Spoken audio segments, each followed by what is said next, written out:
Hi అండి, అందరూ ఎలా ఉన్నారు? ఏదైతే జరగకూడదు అనుకున్నా అదే జరిగిందండి.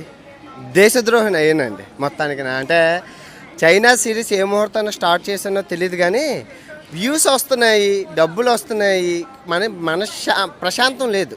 ఇంకా చైనా సిరీస్ ఆఫ్ చేసేస్తున్నాను, ఆఫ్రికా వెళ్ళిపోతున్నాను. ఎందుకో ఏమిటో తెలిసే ముందు పూర్తిగా వీడియో చూడండి, ఓకే? ఏది మిస్ చేయకండి. అసలు యాక్చువల్గా అంటే ఏం జరిగింది అంటే అండి, నేను మారిషస్ తెలుసు కదండి, మారిషస్ మినీ ఇండియా వెళ్ళేటప్పుడు అక్కడ నేను చూపించాను అనమాట. రైలు పట్టాలను చూపించి ఎల్ఎన్టీ వేసింది, మన భారతదేశం సహకారం అందించింది అని చెప్తే భారతీయ ప్రజలు ఏమన్నారంటే, తర్వాత ఆఫ్ఘనిస్తాన్ వెళ్ళానండి.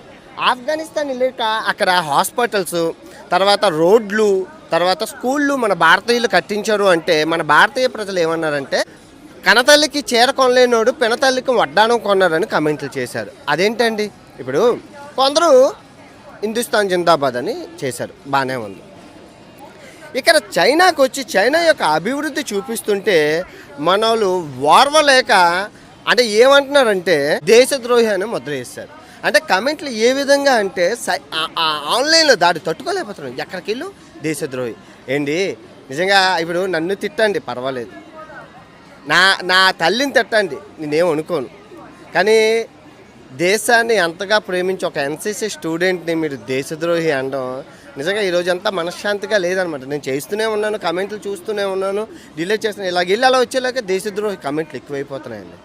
అంటే మనిషికి ఎంత బాధ అనిపిస్తుంది అంటే, ఇల్లు వదిలి 3 సంవత్సరాలు అయిందేమో, ఎందుకులే ఈ ఎదమండ అంటే మీకు అనుకూలంగా చూపిస్తే పర్వాలేదు, కానీ ఈ అభివృద్ధిని చూపిస్తే తట్టుకోలేకపోతున్నారు.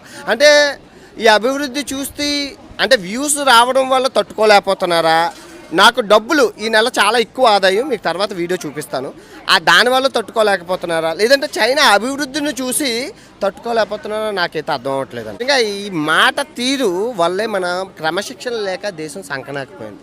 ఇదే క్రమశిక్షణ చైనా ప్రజల్లో ఉంది. మీకు ఒక విషయం చెప్తున్నాను, నోడు నరం లేని నాలుక 40 మాటలు మాట్లాడుతుందని అంటాం కదా, ఆ నాలికనికి జిప్పేసి లాక్ వేసి ఈ అభివృద్ధి చూస్తున్న అభివృద్ధి, ఇప్పుడు మీరు చూస్తున్న ఈ ప్రాంతం పేరు జెంజో అంటారు.